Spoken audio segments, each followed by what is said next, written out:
Bonjour, je me présente, je m'appelle Timothée Vancalque et je suis le directeur du World War II Museum à Kinéville dans la Manche.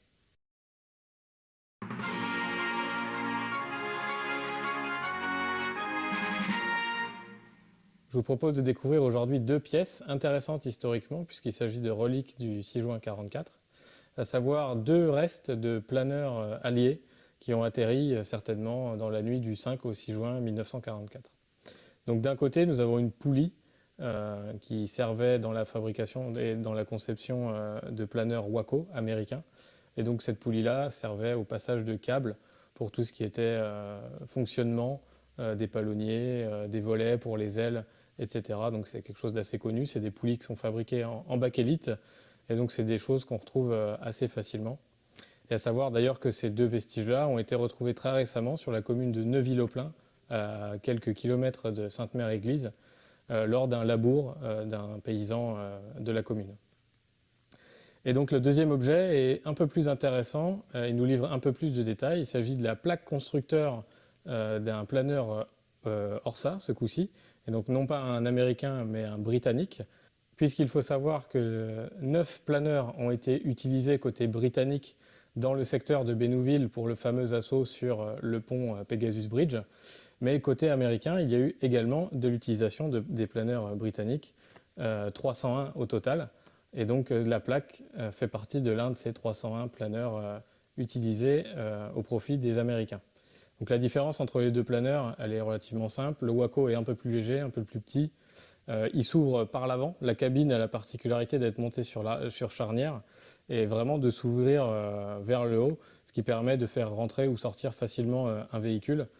Et les planeurs Orsa, quant à eux, on rentre le matériel ou les véhicules plutôt en latéral par des grandes trappes qui s'ouvrent. Les planeurs Orsa sont un peu plus gros et permettent de transporter plus de matériel, plus d'hommes. Donc on sait que 28 hommes pouvaient prendre place dans un planeur Orsa, une Jeep ou bien un canon, par exemple, jusqu'à 75 mm, pouvait être largué.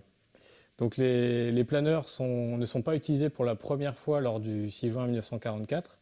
Leur première utilisation remonte à la Sicile, le 10 juillet 1943, et ils vont être ensuite plus massivement encore utilisés sur les opérations de Market Garden et Varsity en Allemagne en 1945.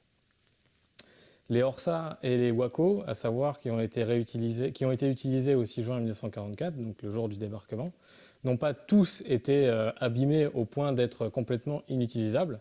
De nombreux ont été reconditionnés, et notamment dans l'Eure, du côté de Saint-André-de-l'Eure.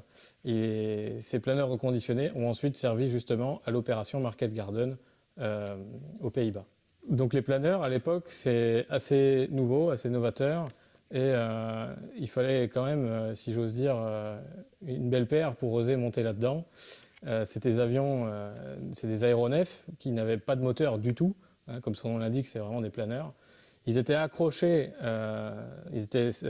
accrochés de façon statique à un C-47, donc un avion qui est lui motorisé, le fameux avion Skytrain, donc train du ciel aérien, qui a largué les parachutistes américains le jour J. Et une fois arrivé à une certaine hauteur et une certaine distance de la zone de largage des planeurs, on allait les décrocher automatiquement et ces planeurs donc, allaient voler en autonomie jusqu'à se poser sur les zones d'atterrissage désignées.